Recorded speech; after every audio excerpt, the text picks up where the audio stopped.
Okay. Good evening, everyone. I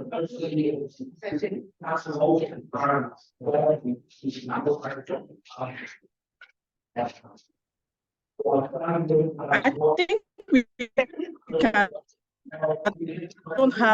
We don't have much time, so I'm just going to start as the good evening, everyone. Can you hear me, please? Yes. Yes. Okay, that's fine. Thank you. So, Nikeji Ashaju, and it is my pleasure to welcome you all to this panel on women, gender, and sexuality, part 1. And so we have 4 speakers, and each speaker will speak for 15 minutes.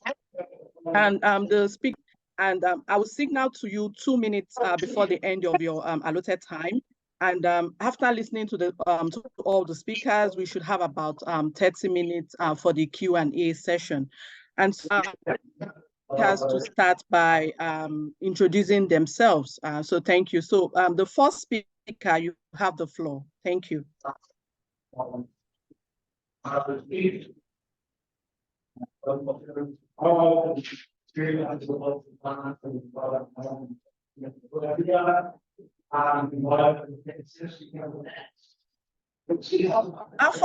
first speaker is Jane Akinyemi. Is she here? Is she online or on site? I don't think she's here. Okay. She's here. She's the first one. Jane here. I think you have.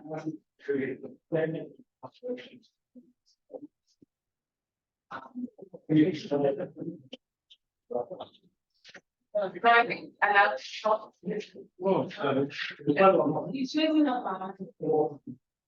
think allows talk. Yeah.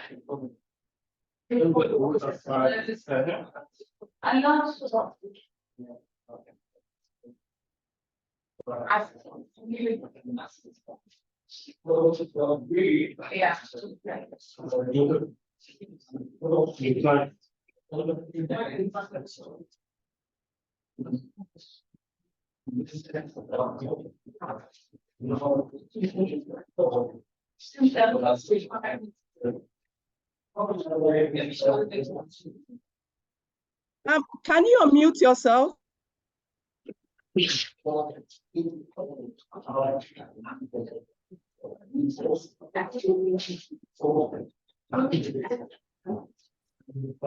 you hear me now? She used the wrong Yes. link. Yes. Okay, yeah. Oh,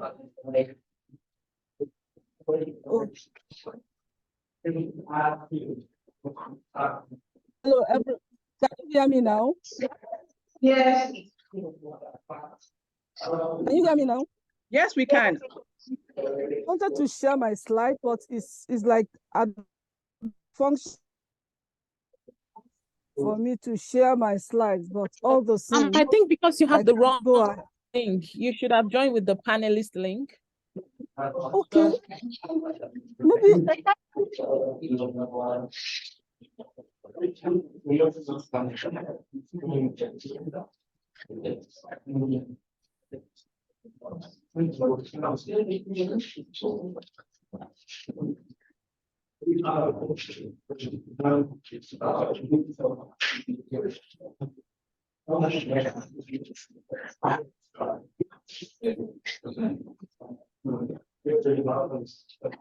Okay, I think we should just go to the second speaker while she's trying to sort that out. So do we have Precious Atta on site or online? On site. Okay, please just start with your presentation.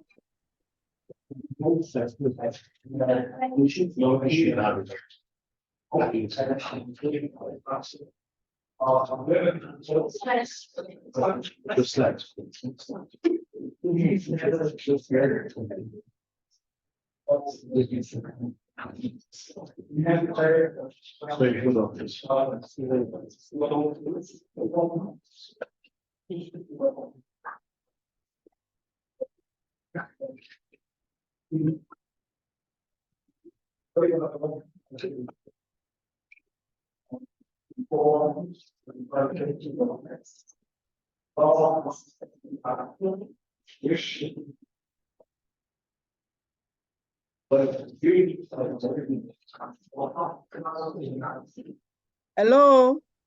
Sorry, hold on. We are trying to sort out our slide. Please just give us Okay. 2 minutes. Yes. Okay. And is it possible for the camera to be positioned in a way that we can see both the panelists and the audience? There are limitations to that, but we'll work on it. Okay.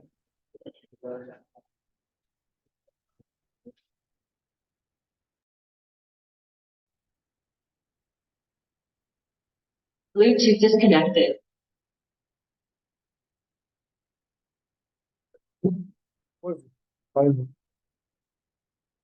So can you speak up, woman?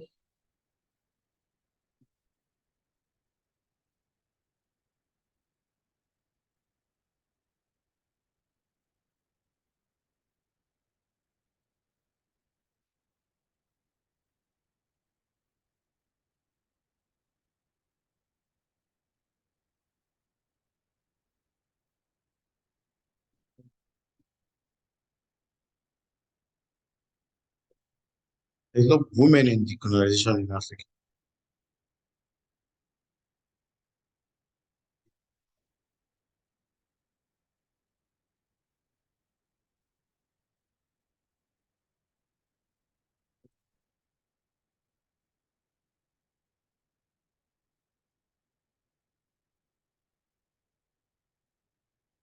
Oh yeah. You have it on your phone. And you send it to let's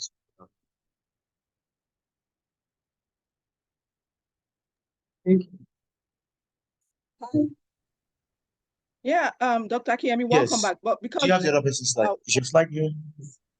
Okay, please. Let's have a sorry, let me just confirm. we're trying to save time, so I asked the second person on the schedule to start her presentation. But I That's think fine. they are also having some Yes. difficulties with the slides. I don't know. I don't even know what to do now. So Can I attempt to share my own slide or yes. okay?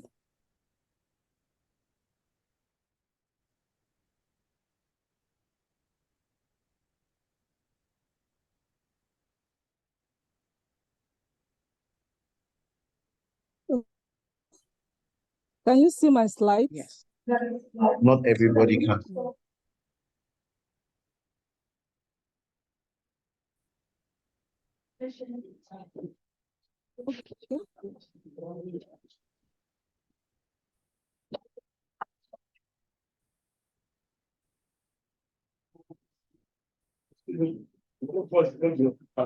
Okay.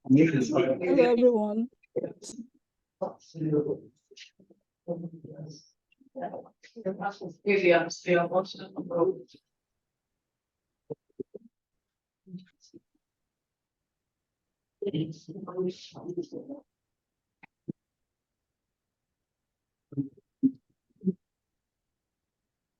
Hello.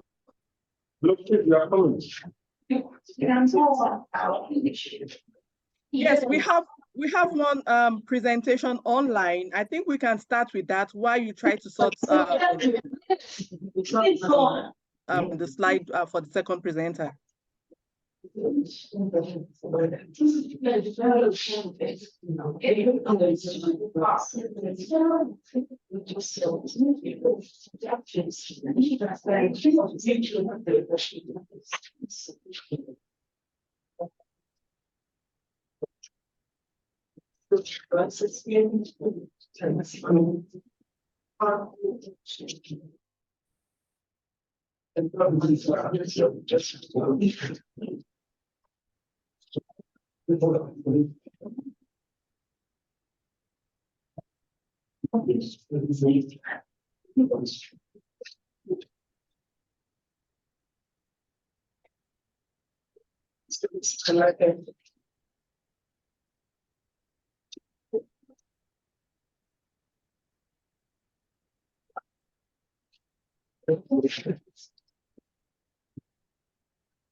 So why don't we start with whoever? Exactly. Yeah, online, and if the online people are not ready, then I can. Without my too, so. Hello. Hello. Anyone? Hello.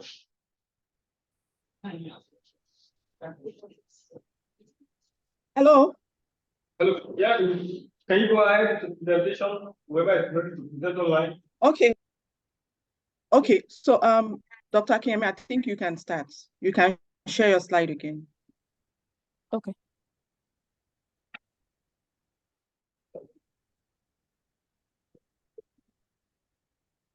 So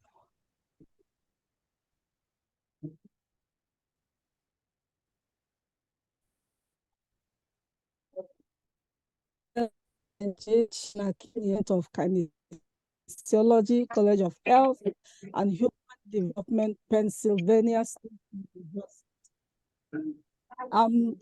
I'll be speaking on assessment of nutrition, reproductive and bone health awareness of female athletes in university of Lagos.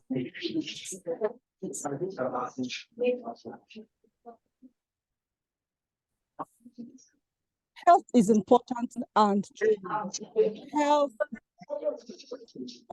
must be our number one priority, because combined health compromise performance of athletes. Hannah is 18-year-old varsity athlete on the running team.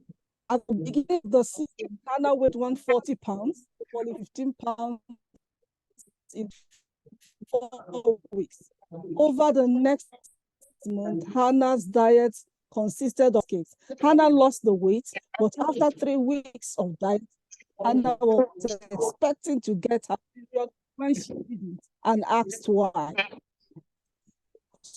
Told, don't worry about it, focus on losing weight.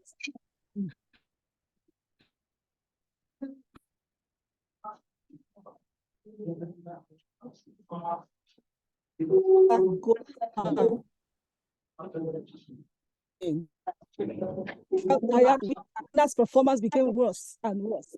Hannah gained some and felt better, but her coach pressurizing her to maintain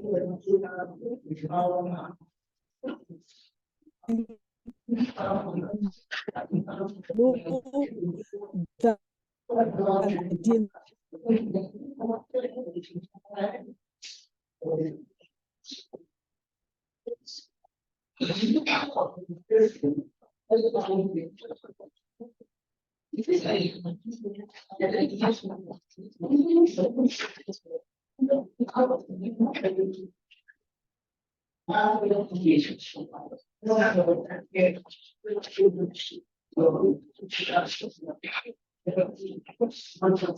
But due to her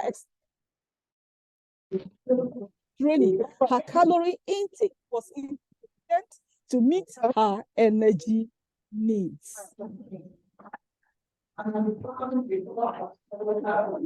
And that brings us to Christy Phelps and some other athletes who died in the course of their career. Christy Phelps was a high school athlete as well, who had been diagnosed of anorexia 10 months earlier. At the height of her illness, she had lost about a quarter of her body weight. Her parents got her treatments, and Krista gained weight. Not back to her earlier healthier weight, but enough so that she was not in immediate danger, or so the doctors thought. In photographs taken shortly before she died, Krista Phelps looked okay, not super as well, not skeletal, not anorexic in the way we've come to associate with the disease, but she was still 20 pounds too light, completed in a state track meet, placing 6th in the discus. 2 days later, she collapsed and died from an electrolyte imbalance on a training run. For many women athletes, female athletes especially, the toughest foe is anorexia. This gymnast, Christy Henrich, lost her battle to anorexia. A gymnast's death, that is, Henrich, was supposed to be a wake-up call, meant to be a wake-up call, but it took so long. Christy Henrich struggled with eating disorder, launched a reckoning in sports, but progress has been. The body really well to. In Africa and all over the world, as we can see, sports and exercise performance is reaching greater levels. So we have to do all we can to ensure the health of our athletes. We have, these are African athletes during the completed Olympic in Tokyo.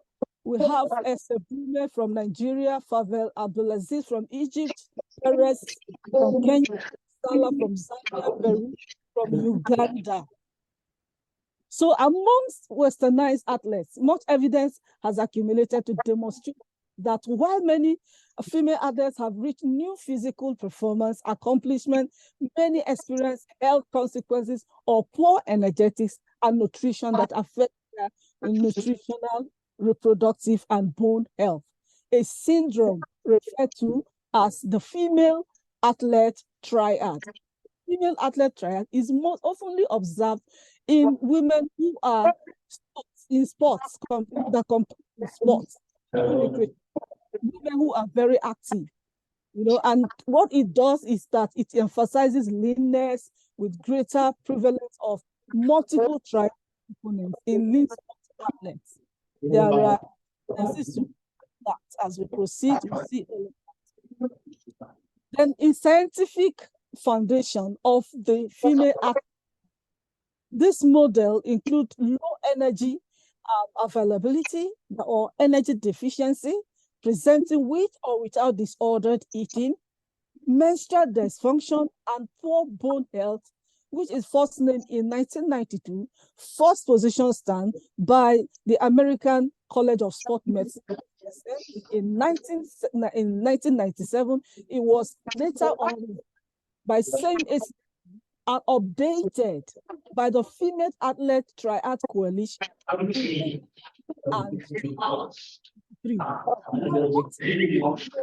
Triad. It starts with ordered eating, which leads to energy deficiency and causes menstrual irregularity or the cessation of menstruation, what we call amenorrhea, then leads to poor bone health that we also refer to osteoporosis. Now, the reason is the energy deficiency caused by disordered eating will impact on the reproductive hormones known as estrogen and the progesterone, which in turn impacts the bones, bone formation, which will now lead to osteoporosis. The female athlete diet is inadequate energy intake, energy deficiency, which or without disordered eating, calories used equal minus calories.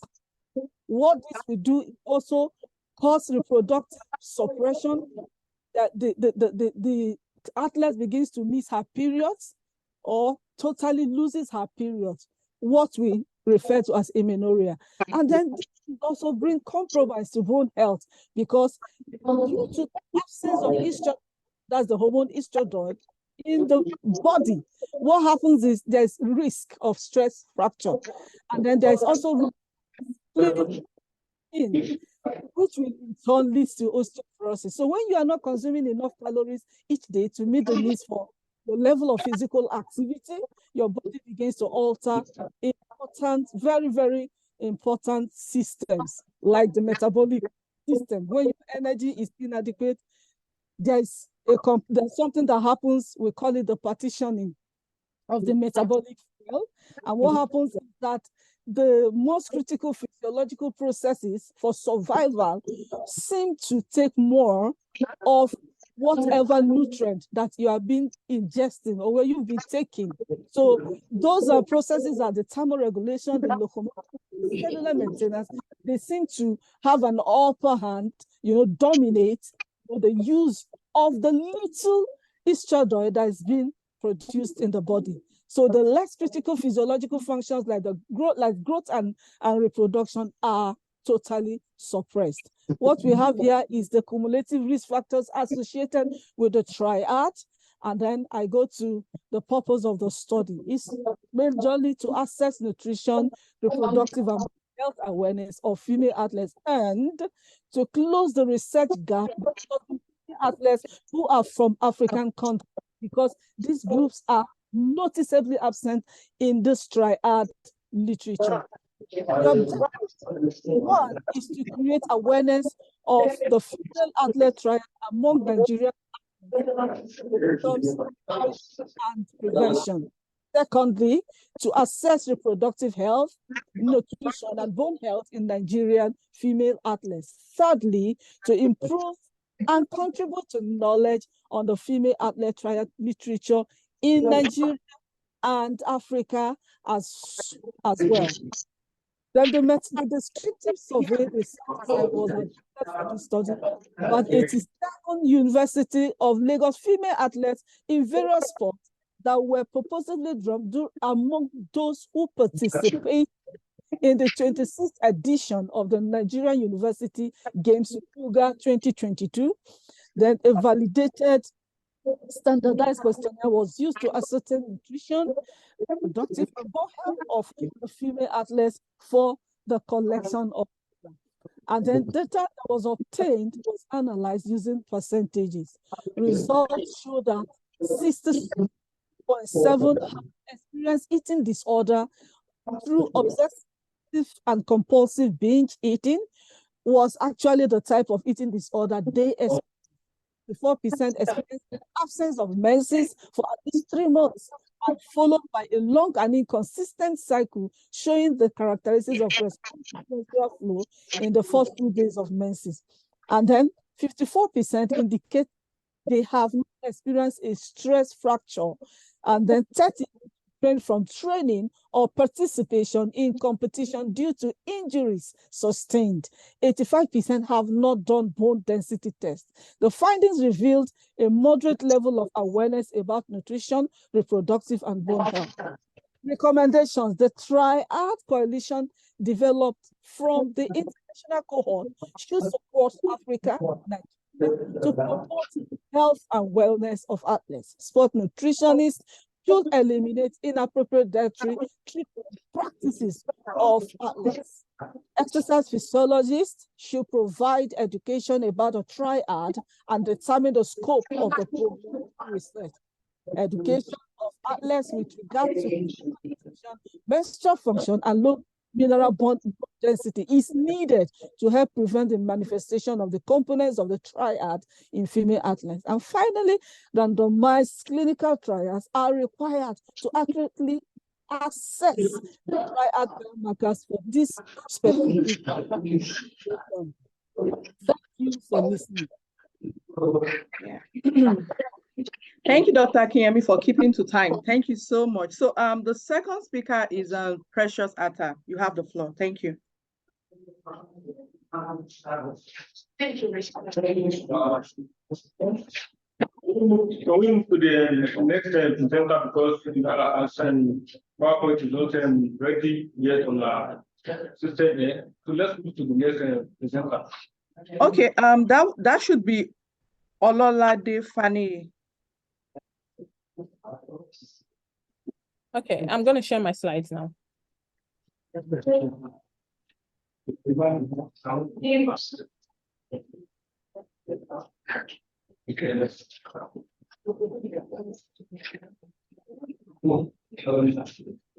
Okay, can you see them? Yeah. Okay. Yes. Okay, thank you. Hello everyone, my name is Ololade Fani and I am a PhD student in the Women's Gender Sexuality Studies Department in Emory University.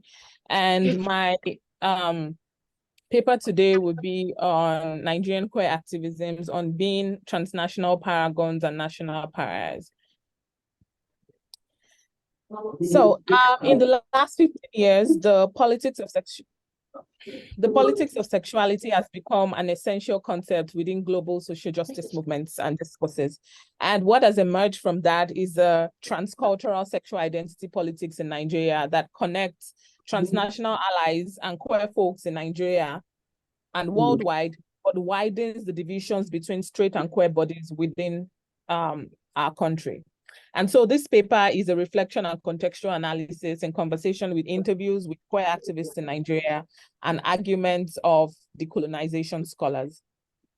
So a primary research question that, I'm sorry, I can't talk with the noise from the room. It's messing it's messing me up.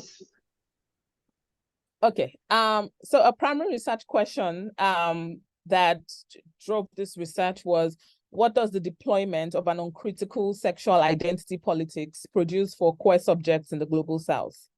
And my positionality in relation to this paper is that I am a feminist activist scholar who did some activism in Nigeria and works in global activist spaces, especially with Frida the Young Feminist Fund. And now in this US institution, I'm researching the digital labor of Nigerian feminist queer publics in digital networks.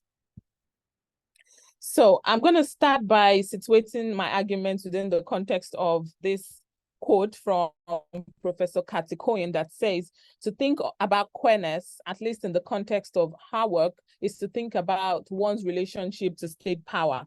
And it is less about identity, but a basis for solidarity.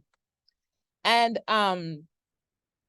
I'd also argue that the framework of decolonialism, which is the theme of this conference, at its core, decolonialism as a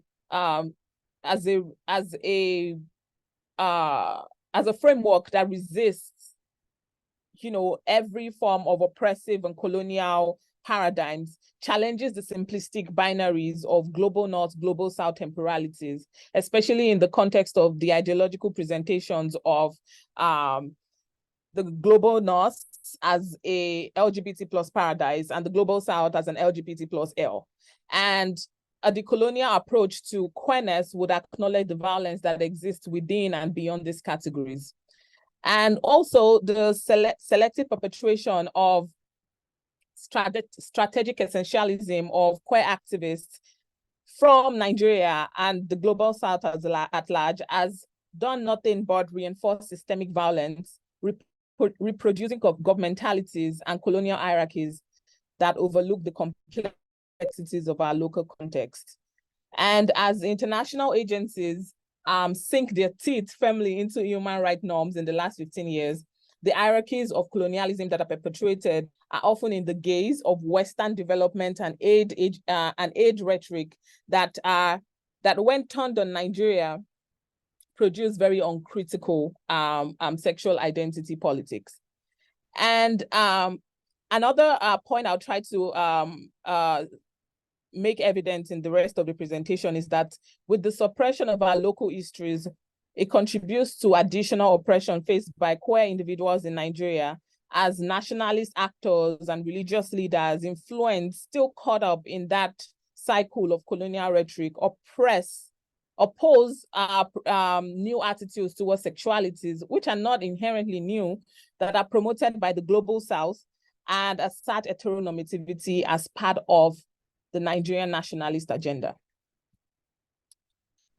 In this slide, I'd like to talk about the strategic essentialism and governmentalities that I mentioned before.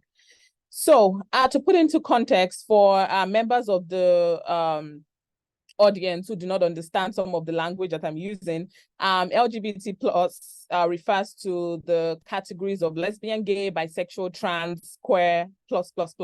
And within my my paper, I would use the term queer a lot, queer activists or queer folks as a blanket umbrella term for these categories, for these identities. So LGBT plus activists in the global south context, including Nigeria, are often caught up in very complex positions where the logic of their activism is centered on reclaiming erased histories that are obscured by colonialism and other forms of state violence. And so the strategic performance of the other is often a common outcome of this process, where activists adopt labels and techniques that are often strategically essentializing and may perpetuate reductive stereotypes. So scholars like O.M. Olaniyan have critiqued the visibility of certain diasporan activists like B.C. Alimi as choreographed performances of the subaltern, which are often very uncritical and perpetuate this rigid binary of the global south is welcoming for or is a space in which queer identities can exist, and the global south is a place where they're persecuted and killed and so on. And so this question of intentionality arises. Are these performances from these activists intentionally reductive, or are they strategically playing into the infrastructure of what the transnational audience finds appealing? And as we have seen with, particularly from the Indian context, where there is often a clear failure of feminist and queer governmentalities. And when I say governmentalities, I mean like their practices. And when feminist and queer NGOs and so on fold their bodies into the nation state and become, in essence, adopt practices and orders that become normalized within activist circles. And what you see is that the processes of activist professionalization and NGOization and transnational crossings often create divisions between the people who live this experience and the designated activists who speak for them, especially when you have arguments from people who live these experiences who say, we do not identify with the Western labels that you're imposing on us. I am married to a woman, but I am not lesbian. I am feminine presenting, but I'm not a trans person, because this language is not a language that I know. It's a Western imposed language. So the hetero-nationalism of the global South. Now, here I draw my arguments from scholars like Mignolio and Escobar and Quijano, who argue that the hetero-nationalism of the global South, and in particular Nigeria, is a result of processes of Euro-American cultural colonization. And so hetero-nationalism is a kind of nationalist ideology that nationalist actors and religious leaders in Nigeria still caught up in the chimera of colonial rhetoric fight against the sexual liberalizing force of the global North, claiming that hetero-nationalism is a nationalist project. And what the preceding process of that is that when colonizers imposed a mystified image of their own patterns of producing knowledge and meaning, there was a cultural and epistemic repression of what it means to be an African body, African reproduction, African sexuality. And in 1994, Molara Ogundipe argues that Africa does not know its sexuality because of this mutually reoccurring processes of silence and silencing. And further drawing from Oyerunke Oyewumi's description of gender and sexual categories of identities, especially in the Yoruba context, she argues that it surpasses the Western model and must be engaged historically and contextually. And so that idea that biology is destiny is biology has been a staple of Western thought, but not necessarily a staple in Yoruba traditional thought. So this paper draws from a synthesis of decolonial scholars and African feminist scholars who argue that we must investigate the Western hegemonic paradigms that originate from the cultural colonization of Africa. We must examine African traditions to uncover alternative viewpoints, not even alternative, but existing. That's the existing viewpoints that have been obscured on gender and sexuality. And we must also examine the role of international advocacy and LGBT plus Western rhetoric as a part of a dimension of modernity that inherently centers the West at the center. So, querying the third world, Nigeria's impasse. Here I quoted former President Goodluck Jonathan, who was famous for, or infamous for, signing into law the criminalization of queer bodies in Nigeria. And while speaking to a collective of students in Oxford University, he said Nigerians would not be discriminated against for sexual discrimination, implying that the law was passed just because, and that if anybody goes to fact check, there has never been anyone criminalized for being queer in Nigeria, which inherently points to the uncritical approach that a lot of our 4 minutes. What? 4 minutes. 4 minutes. That a lot of our legislators adopt when it comes to queer bodies. And so this outlawing of homosexuality and the extreme policing of queer bodies in Nigeria has created an impasse where social notions and liberal counter-arguments has led to incidences of violation and exclusion, and queer bodies are turned into bodies of hate. And in the context of the NSAS movement and the resulting hashtag Queer Nigerian Lives Matter movement, while talking with my respondents, they argue that there was an existence of euphoria and comfortability and negotiation. And within that, nobody cared that there were queer people who were participating in this movement. What everybody cared about was everyone was tweeting and on the streets against police brutality. But the intimacies were broken as soon as queer bodies began to talk about police brutality explicitly in feminist or queer terms. And that's where that unpredictable intimacy emerged and queer bodies were turned into bodies of hate. And another thing that emerged from my interview is that the first criminalization of queer Nigerians was in 1912 by the colonial government. And one of the outcomes of NSAS was this organization called Quest Niger that was created to adopt an abolitionist approach to police brutality and a decolonial inquiry into police brutality.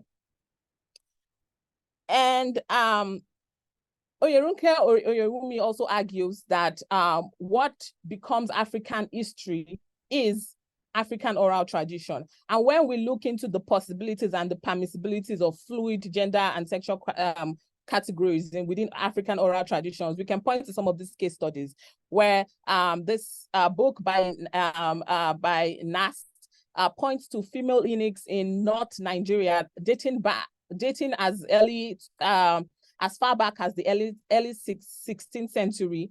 And these eunuchs existed with fluid gender identities. And this is a direct quote that said, castration meant that not all eunuchs' duties and bodies were necessarily gendered male in the Kano Palace. And moving on to celebrated individuals in Eastern Nigeria, like Area Scatter, who is a witch doctor and civil servant in the 1970s, who disappeared into the wilderness for 7 months and emerged to become an acclaimed woman musician, also extends the conversation on the intersection of spirituality and gender identities. And also exploring to and going to the Yoruba priests in the priests of Orishas like Shango, whose priests must be feminine presenting.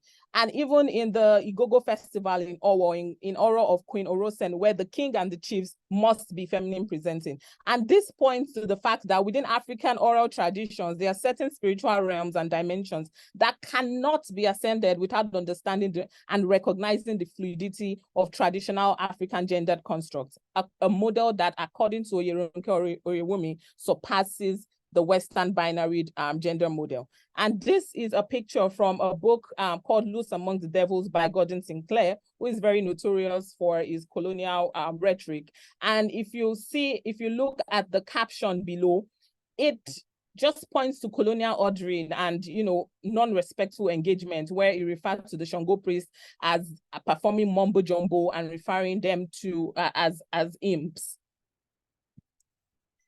So another thing Oyeronke Oyewumi points to is the fact that Yoruba translators, in their zeal to find words that express, the English idea of sex, formed languages that a pure body literate Yoruba man would never understand right now anymore. And so there is an imposition of Western LGBT plus logic within Nigerian activist spaces, where you'll see, for instance, I belong in this Western space, and one of the things that I tried as much as possible to push back is when activists are sourcing funding, do not ask them to impose or to name themselves as actually gay, lesbian, bisexual in order to access these resources and funding. Ask them, how do you name yourself? And we see instances of that in indigenous practices in the United States, where indigenous people refer to themselves as two spirits and so on. And one of the publicness that comes with asking these individuals to name themselves within these labels, for individuals who have existed long before Western conception of this language, it erases historical considerations for their lives and their agencies. And yeah, I'm just gonna jump to my references. I had I'm just going to jump to my conclusion by saying that, as I've said before, the Western repression of knowledge in the global South has hindered cultural reproduction and cultural production, and embracing African legacies of language, gender, and sexuality can trigger the circulation of ideologies and epistemologies that reflect the lived narratives of queer individuals on the continent. And it is crucial for Nigerian queer activists to remain rooted in their domestic contextual realities while embracing transnational commitments without abandoning their local claims. Thank you. Yeah, thank you so much. So we invite the third speaker. Is she ready now? Precious, are you ready? Sorry? Just a second. Okay. Sorry,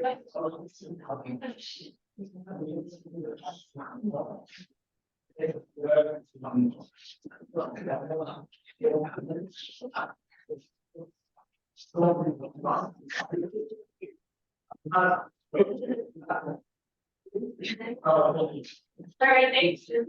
But I was very much my lady, so that's my question. One thing. Well, I would like to apologize for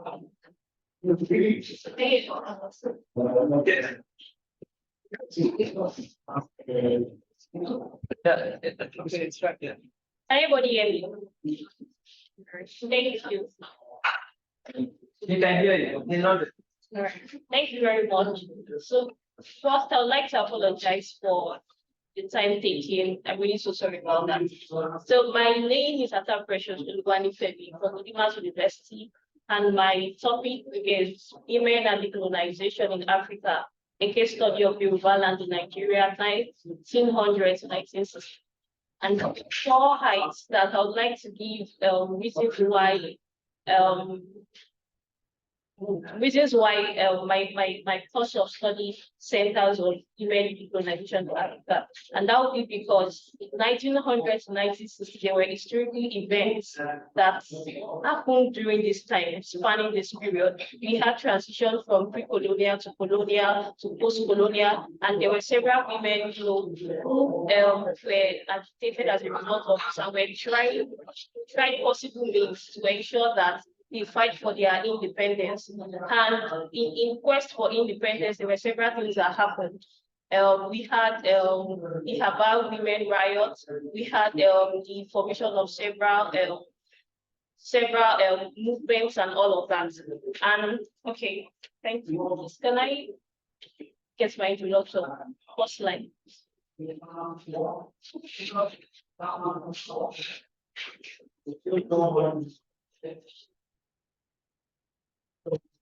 All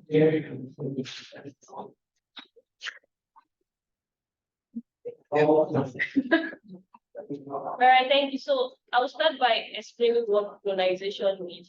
Colonization refers to the process of dismantling structures and systems, of colonialism, which involves political, economic, social, and cultural domination of one country, by another. And this actually means that during the colonial era, especially in Yoruba land, a region in southwestern Nigeria, particularly, women were actively involved in the struggle for independence from the colonial rule. And I would like to establish the fact that during the colonial era, women were mostly artisans, they were mostly farmers, they had specific positions during this time. But as a result of European, coming into Africa, it destabilized, invariably destabilized everything. And as a result of that, powers were held from these women, such that they began to do things that normally they would not have done. This is like a fifth slide. Fifth one. Sure. Fifth one. Okay, thank you. So I'll be talking on colonization and African society. So after the end of the World War II and between 1960 and 1975, there was a strong wave of nationalism that swept across Africa, resulting, into a common objective for all Africans to fight for their freedom. And this allowed nationalists to negotiate the colonization of Africa very quickly and with minimal casualties. Next slide, please. So the process of colonization largely took place after the end of the Second World War. So during this time, roughly, like I said earlier, from 1945 to 1975, countries gained independence through various means, some through violence, some through armed conflict, some through diplomacy and generating and extorting money from these people, such that they'll be able to bounce back as superpowers in Africa. Can I get the next slide? So women and decolonization in Africa, this is the grassroots of gender bias. So just like I said earlier, during colonial time, women were actively involved in government policies. They played a very crucial role in the colonization process in Africa, both as activists and leaders of national movements and as agents of change in the newly independent African states. So despite facing this gender-based discrimination and marginalization, women were still active participants in the struggle for independence and the process of building post-colonial societies. And this means that during during this time, women were not exactly confined in their homes. We're not just seen as wives, they were not just seen as caretakers. There were specific roles that they handled as women in the society. Although they were limited in certain areas, but they were still able to assert their authorities as women in society. Can I get the question? Okay, so women help produce important crops like palm oil in Igbo societies and cocoa in the Yoruba societies. In some areas, however, like among the Igbo, women try to hold on to their historical role as cultivators and market sellers. Igbo women's knowledge of farming and business helped them resist unfair British laws. So in 1929, the British began unfairly taxing women in southeastern region. So before the British started colonizing this, we realized that women were involved in palm oil production, in cocoa production, such that they were not just relegated. So there were several things that they had that women, and before then, women were sent to farm to cultivate crops for the family, such that there will be food in the home, such that there will be responsibilities that they can handle as women in the society. But after, I think it was right after the British colonization that we saw the way things just generally changed, where we had several problems coming in, such that women were beginning to see. I mean, they were beginning to seem like a weakling, so to speak. They were seen as weaker vessels in the society. Next slide. So throughout the time the British were in Nigeria, throughout the time the British were in Nigeria, women protested.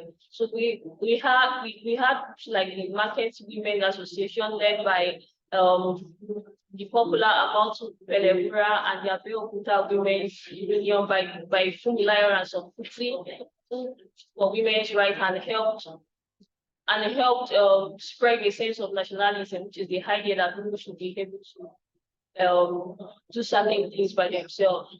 Can I get the next slide?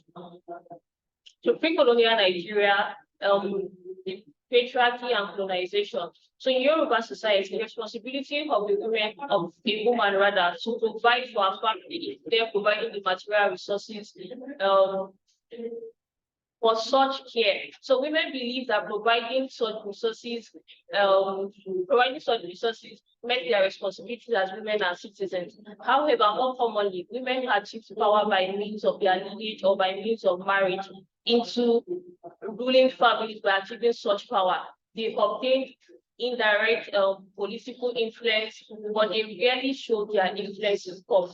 So this means that during that time, women were limited, and this was because before you can assume some positions in society, you must come from a lineage that have some power, so to speak. So if you are not found in that context, there's usually a problem because they don't see you as somebody who is willing, who can rule them or who can rule over them.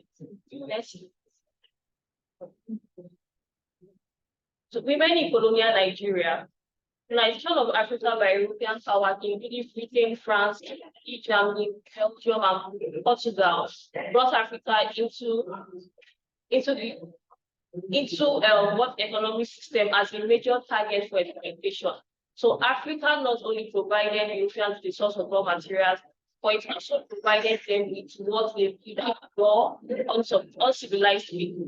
So if Europeans considered African people at all, on whom they could impose their views and whom they would exploit at the same time, then they exploited the land. So the incorporation of Nigeria into the international economy as a supplier of materials, playing the position of women in the economy and therefore social endeavors. So this is just trying to say that at that time, the Europeans were looking for ways and means to balance their dwindling economy So they felt that if women are in such positions, there is little to what they can do. They won't be able to extort rather so much from them. So they felt the males needed to be in those positions so that they can extort as much as they could to balance their economy at that time. So they found that if a woman obtained financial independence, she might not give her husband and his family their entitled respect. So the restrictions that colonial government placed on women changed the position of women in indigenous societies. So in Nigeria, the colonial states passed legislation restricting women indirectly, preventing them from performing their duties towards their family. So the extent of the changes inspired many Nigerian women to hold a series of protests during the colonial period against colonial policies and against itself. Yes, I think. So this is the escape route from the shackles of colonization. So at this time, women were beginning to get tired of situations around them as regards, extortion from Europeans. So they felt that, okay, there needed to be a voice. There needed to be a voice of hope to bounce back as women in the society. So this brought about several formations of movements, such that women began protesting against the excesses that they had been witnessing all this while. And we have women generally have remained very pivotal and critical to the development of Nigeria, right from the colonial, and post-colonial era. And the reason why their freedom was not one of a coincidence. And the reason why their freedom was not one of a coincidence. So Nigerian history cannot be completed without the contributions made by some women in the tradition, the religion, the social, economic, and even the political spheres. Women play a very important role in Nigeria history. And we have women like Funaya Kuti who engineered this movement. We have Efiroye, we have Margaret Echo, we have Madam Kudoma, Inugo Abasi, and so many one of them that brought about the formation of women organizations as well as grassroots activism. Yes, like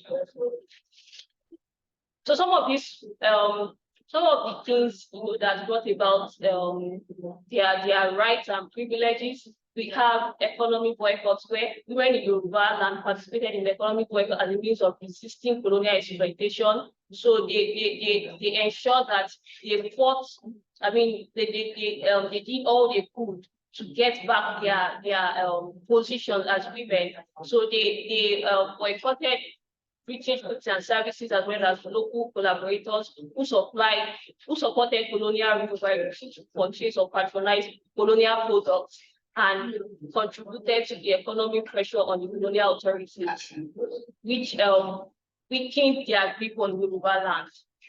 Just like this. So we have the cultural rival restoring back to our art, our languages, our music, and our cultural practices as women, and as well as our identity and our sense of pride in society. We also have the education and consciousness raising. So at this time, Funmilayo thought that if they were going to be involved in fighting for their rights and privileges in society, then women who were originally literate needed to be illiterate. So what she did was organize schools. She got somebody who tutored these women on how to read, on how to write, and she established certain schools that actually groomed women in this area. So we have leadership and activism. Women such as Funmilayo Kuti as a prominent Nigerian nationalist and women's rights activists played a crucial role in the anti-colonial movement in Yoruba land and beyond. Next slide, please. So this is Funmilayo Kuti as a game changer.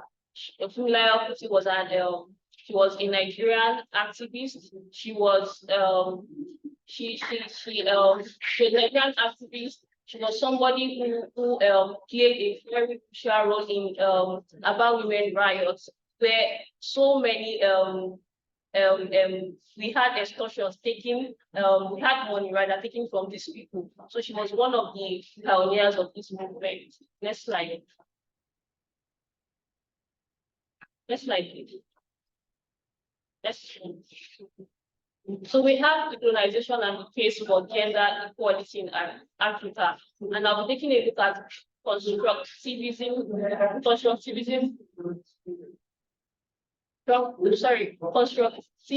theory. And this should be because I know so many of us have the question in our mind why I'm not looking at the feminist theory. And this would be because feminist theory poses a threat indirectly on gender role because it looks basically at gender structure and not a gender balance structure. I mean, sorry, it take a look at the female gender and not necessarily a balanced gender structure in society. So the constructivism theory poses that there needs to be a balanced structure as regards the male and female gender in society. Next slide. Can you conclude, please? Because your time is up. Okay. So I'll give instances where women have been able to rise, taking their roles as women in society, and we have a lot of examples. We have women now seen as business owners in society. There's an example we have in Kenya, we have Uganda, where women are now involved in parliamentary positions, and we have in Uganda there is now women are now actively involved in the sense that women are given certain positions to talk and to interact as women, such that certain things are now being done as a result of women trying to be a voice of hope to women out there. Conclusion. Yoruba land in Nigeria provides insight into the role of women colonization efforts in Africa during the period between 1900 and 1960. So despite facing significant obstacles, women in Yoruba land played a crucial role in resisting colonial rule and working towards independence. So they utilized a variety of tactics, including political mobilization, revitalization, and a lot of essential tools in shaping the societal problems in Yoruba land by women trying to take back their positions as women in the society. Thank you. Thank you so much. So the next speaker is Dr. Ogechukwu Williams. Thank you. All right, I'm Dr. Williams, a specialist in the medical history and medical humanities at Greek University. My presentation today is very much a work in progress, a new research that's a derivative of my second book project. It might take a life of its own, but right now it's derived from my second book project, which is essentially a historical analysis of maternal deaths. So I hope that if we have time at all for Q&A, I hope to get some thoughts about what other dimensions of this project that I can look at. Slide.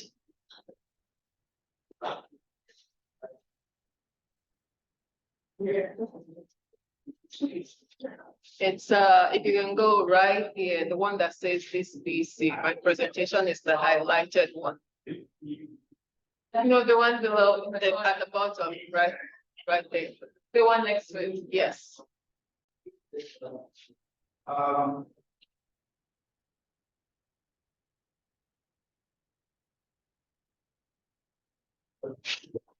Anyway, while he gets it up, I'll keep going. So in 2011, can we go to number 2? In 2011, the Lagos State updated its criminal code to provide for termination of pregnancy to preserve the life of women. And then, but there was no guideline to what this meant. How do we actually implement that? What does it mean? So in 2022, just last year, the Ministry of Health released this detailed document that was a guideline which highlighted under what circumstances doctors can actually intervene to preserve a woman's physical or mental health. And this was not only to provide clarity to the medical doctors. Can we take This was not only to provide clarity for the medical doctors, but also to provide some guidelines for law enforcement workers in the case of abortion. When do they intervene? When do they make an arrest? Now, this was a well-researched document, thoroughly researched by medical professionals, obstetricians, gynecologists, lawyers, and other relevant experts. But the pushback against this document was so severe that within 7 days, the Lagos State government actually withdrew that document. But this is not the first time that we actually have this kind of loud chatter and loud pushback against abortion or any proposed legislation on the termination of pregnancy. Can we go to presentation mode and take away the notes, please?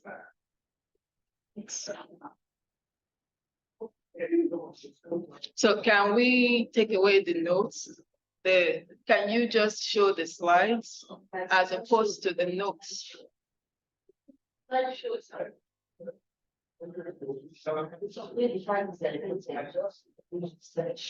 All right, so but this was not the first time that we had this kind of pushback. The earliest in post-colonial Nigeria history occurred in the 1970s and 80s. You know, it came to a head in the 80s when a much anticipated bill to legalize abortion was immediately and suddenly withdrawn from the National Assembly without room for debate, like no debate at all. So what I'm going to do today is to pivot from this recent incident in Lagos last year to discuss this, what I have termed and what international reporters termed the abortion rule globally. So I'm looking at this abortion rule in Nigeria, how it played out in Nigeria, the basis of those debates, and the connection between these debates and the increasing maternal mortality rates in Nigeria. Next slide, please. So I'll talk about the next one. I'll talk about the global abortion rule in a little bit, and then I get to Nigeria. Now, in the 1970s, as you can see on the screen, I've got clips of newspapers from different countries, the same time period, 1970s, 1981, there's Nigeria, there's Britain, Jamaica, Japan, Greece, Denmark, all in the 1970s. In the 1970s, there was this global abortion debate that sparked off across the world, like it moved like wildfire. Every region of the world began to debate abortion. And this debate ultimately got to Nigeria. This abortion rule ultimately got to Nigeria. So one of the first things that I thought, okay, why are we having this kind of global conversation at this particular time? And one of the things that I found from some documents at the Rockefeller Archive Center, documents of foundations, but also newspapers, was that during the 1970s, this was a product of the population control movement, which ultimately became the birth control movement. In the period after the Second World War, international organizations, foundations began to play more critical role and more visible role in global politics. And in the 1950s, we've got institutions like Rockefeller, Ford, going into Carnegie, there's a number of them, going into population control issues on the basis of, one, that the population growth in Europe was declining, except in USSR, Russia, was declining, but that of the developing world, quote unquote, especially African nations, were growing.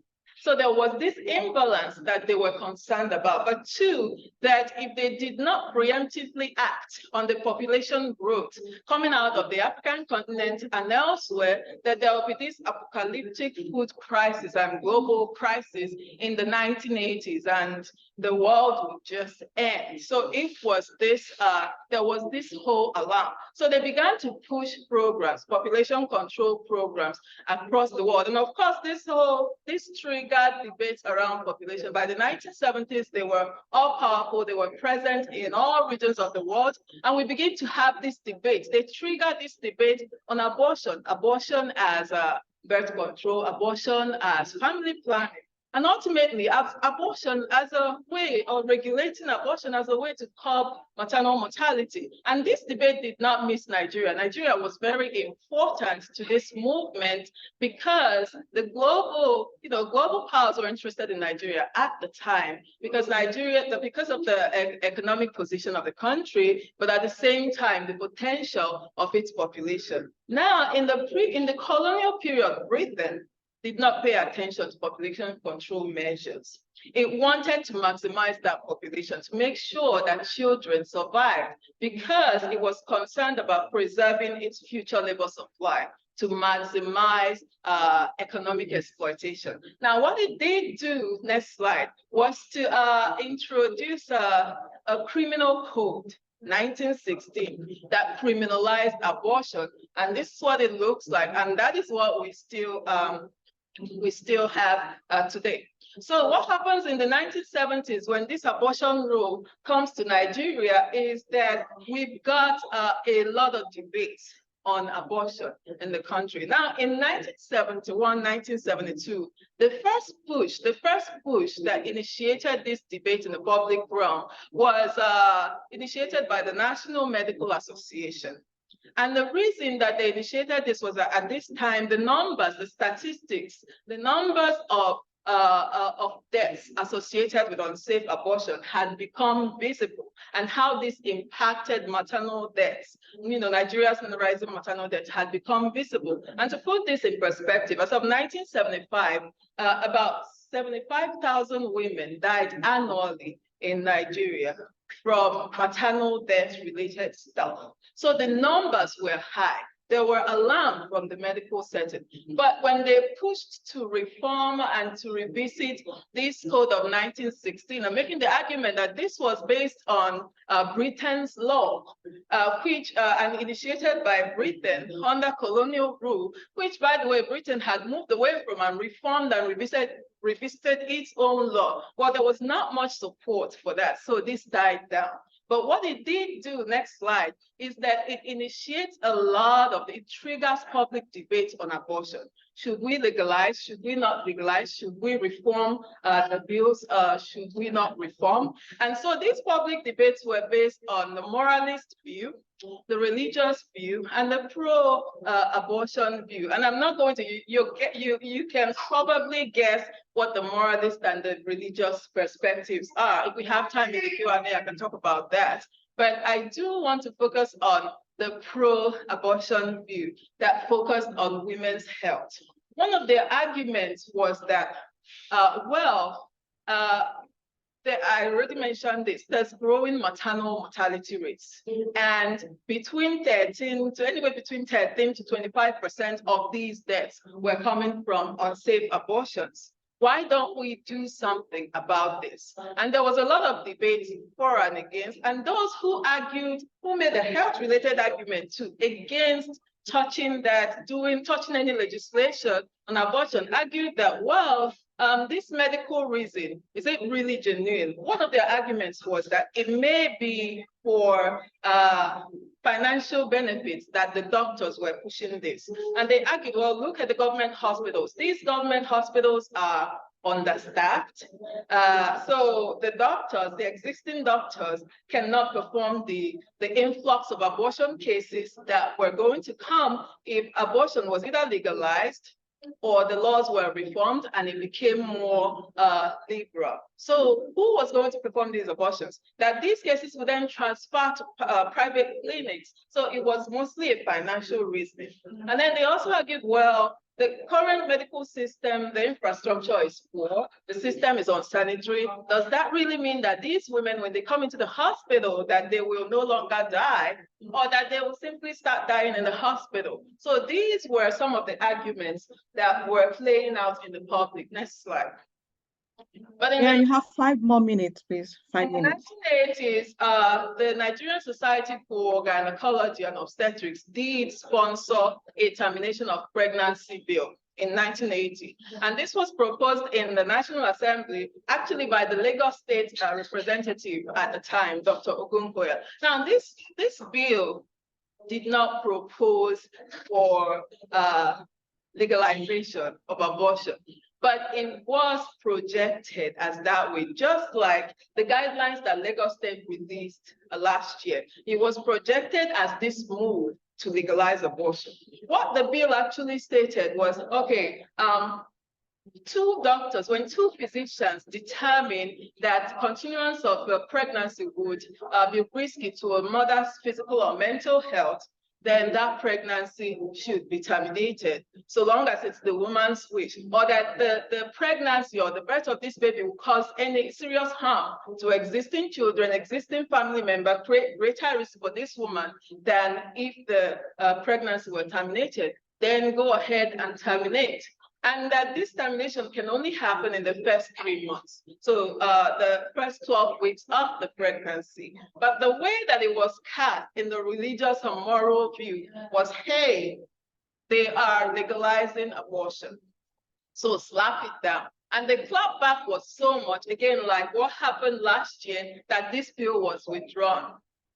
No conversation, it was shut down, and that was it. Now, I know that I would like for us to have at least a few minutes to maybe discuss. So I'm just going to quickly go to the next slide, please. I'm just going to quickly talk about the conclusion, or just leave you with this and say a few words about the conclusion that I'm looking at. Now, like I said, this work is very much a work in progress, and part of the elements that I hope to bring out some more, not very much so in this presentation, is a connection between this and the growing rates of maternal deaths in the country. And you can see these numbers here. And I think that we will keep recycling these debates. We will keep having these debates and these conversations in the next decade, in the next 2 decades, until we actually address one of the issues that the doctors and the gynecologists keep raising, the issue that they keep pushing for, which is the fact that anywhere between 15 to 20% of maternal deaths in the country is coming from unsafe abortions, death related to unsafe abortions. And the numbers actually are justified. I've looked at numbers from Luth here in Lagos, and the numbers are alarming. I've looked at numbers in the 80s, during the period that this study covers, in another hospital in the southern part of the country, southern geographical region. And the numbers were so bad that this hospital, which is a Catholic hospital, by the way, this hospital actually created a separate ward, maternity ward, called M2 for these cases. And these were people coming in with incomplete abortion, septic abortion, criminal abortion. I learned all kinds of categories for different types of abortion. So until we actually do address this, or address the social practices that continue to push women, those women, to abort, then we will keep having the same conversations. And maybe a decade later, we'll keep having the same reaction that occurred in Lagos last year, and we'll keep throwing out these numbers. Thank you. Thank you. Okay. Thank you so much, and thank you to all our presenters for their very wonderful and insightful presentations. So now, because I think we don't really have much time, so I would want to open the floor, give the floor to the audience. If you have any questions, you can either use the question and answer Q&A box, or you anybody on the site can help us. If you have any audience, anybody on site who wants to ask any question, just I have a question. Can I ask? Yeah, I think you should go ahead. I have a question to you. Okay. Very interesting presentation. In your research, is there a number? Is there some sort of data that says how much women are actually advocating to be pro or against abortion? Because in majority of the snippets you show, the newspaper snippets, it says there is a mention of male, or we obviously know the politics is majority of the men. So it seems like the men are constantly deciding what's happening with the female body. But in your research, do you know whether the woman are pro or against. Yeah. So that's not a straightforward question to answer, but one of the straightforward answers I can give you. With the first push for abortion in the 70s, the National Council of Women's Society, which was actually a very powerful colonial era, continues to exist, women's society that lobbied for change and that actually promoted birth control and sponsored family planning in Nigeria, they were against it. They were against abortion. And this was based on the view that it was a blanket legalization of abortion, and that that law would create all kinds of abuse, and people will begin to abuse these laws.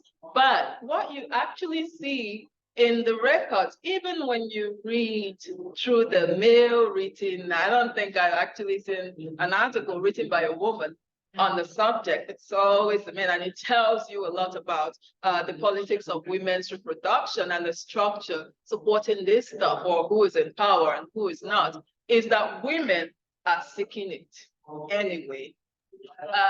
When you look at, there's a particular newspaper, I think I had it up on one of the, no, I don't have it up on the slide. It focused on Ibadan.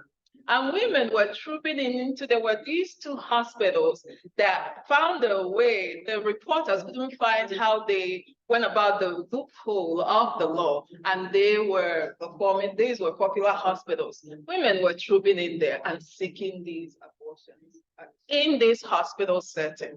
And then when you have, this is a taboo subject, that because I'm still in the process of conducting interviews.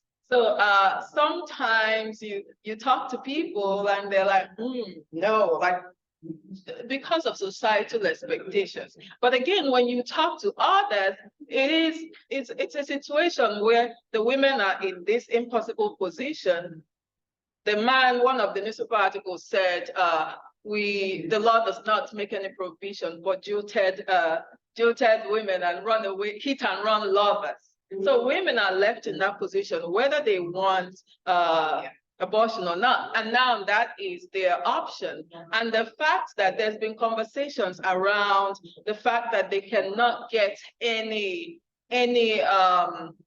safe options without either endangering themselves criminally.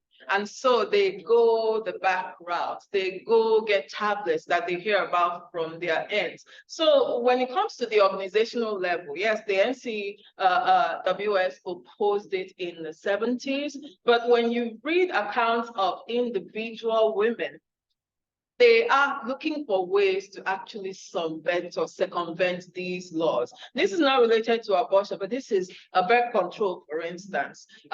There's a ton of newspaper discussions on that too. But even the men are saying, well, look what these women are doing. We're saying birth control is going to promote moral laxity. But what the women are actually doing, they are forging the signatures of their husbands. And for it to become a public thing, you can imagine how common it is. They are forging the signatures of their husbands and going and getting contraception anyway. And they are getting people to impersonate their husbands because of the laws that said that they must get their husband's signature to get birth control. So there's the one institutional, and then there's the one individual, non-institutional dialogue around that. And it's hard to say, again, like my conclusion, because of the clandestine nature and the taboo nature of the subject. Thank you. Thank you. Thank you. Yes, please. Can you please make your response to questions very brief, because we really don't have time, so that we can accommodate other questions. So I see there's a question online for Dr. Akinyemi. Yes. Do you want to answer that, please? Thank you. I can't see the question. Okay, the question is from Dr. Adebi Deborah, and it says, thank you for your beautiful presentation. Can you please suggest the types of food that can repair damaged bones as a result of poor diet? Thank you, Doctor. Oh, thank you for that wonderful question.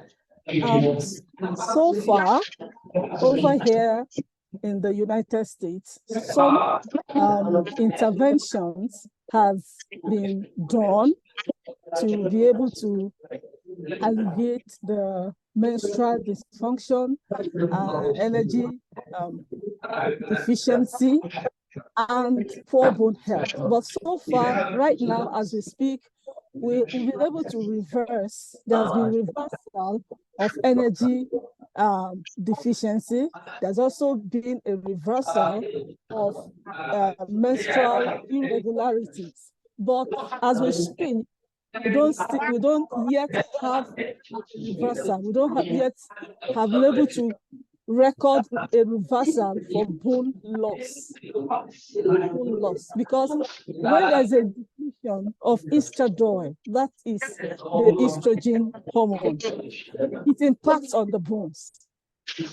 And that is what usually happens when women go into, when women become menopause, when they go into menopause or post-menopause.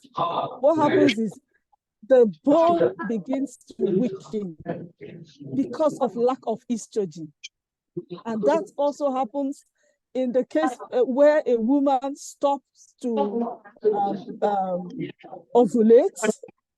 The reason is because estrogen is depleted. So right now, there's no really an intervention that have been able to bring a reversal to osteoporosis. So what we just advise is for people to eat rightly. Maybe we can see, you can so I can talk more what you can actually do to be able to help at least to be able to withstand the pressures that are coming, that comes with life. Thank you. Okay, thank you. Do we still have more questions from anybody on site? Because I don't see any online here. Yeah, there's one. It's two. Okay. You should go ahead. My question when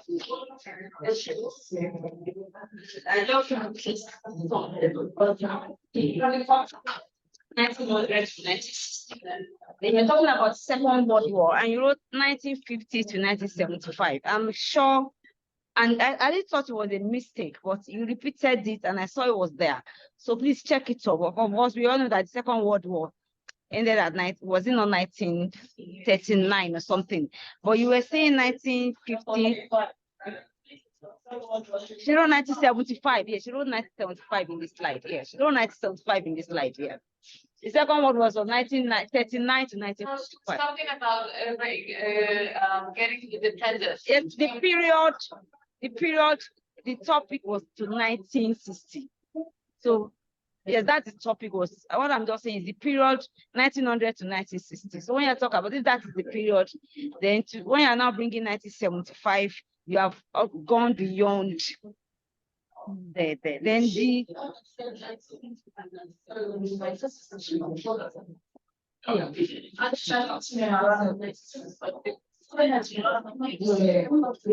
Okay, what respond?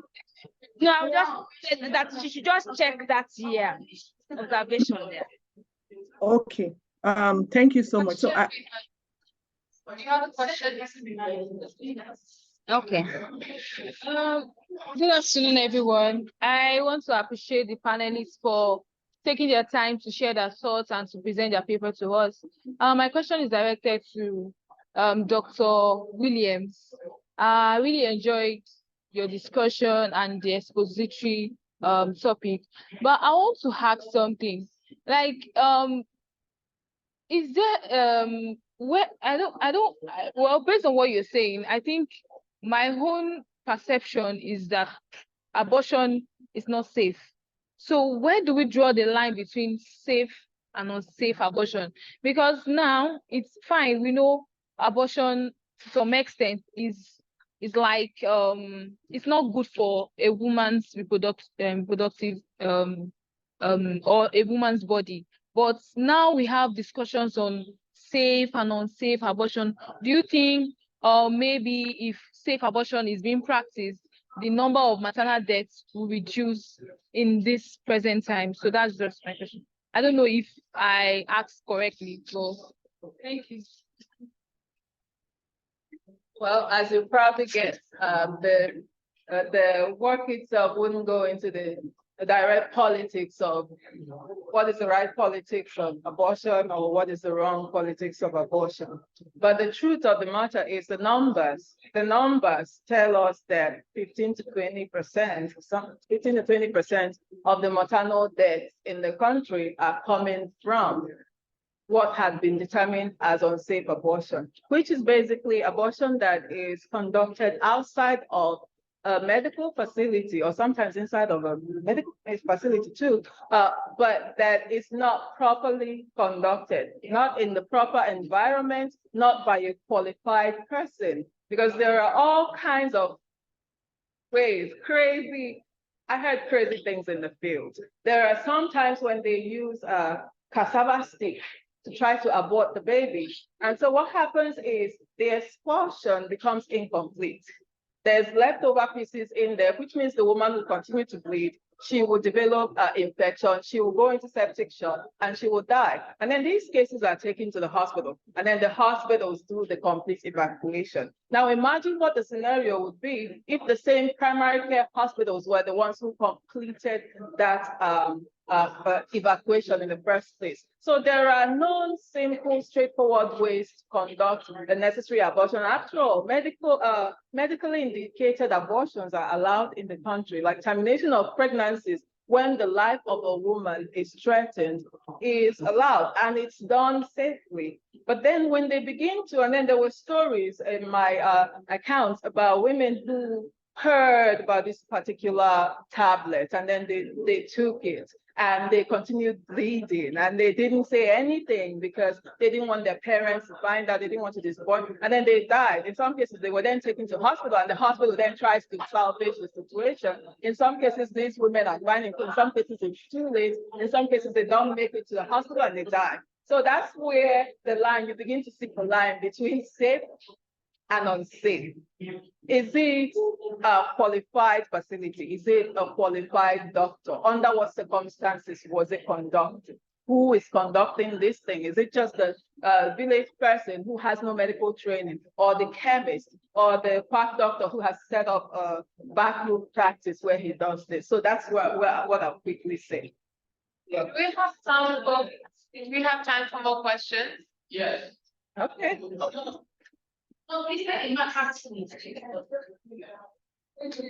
Okay. I mean, thank you all.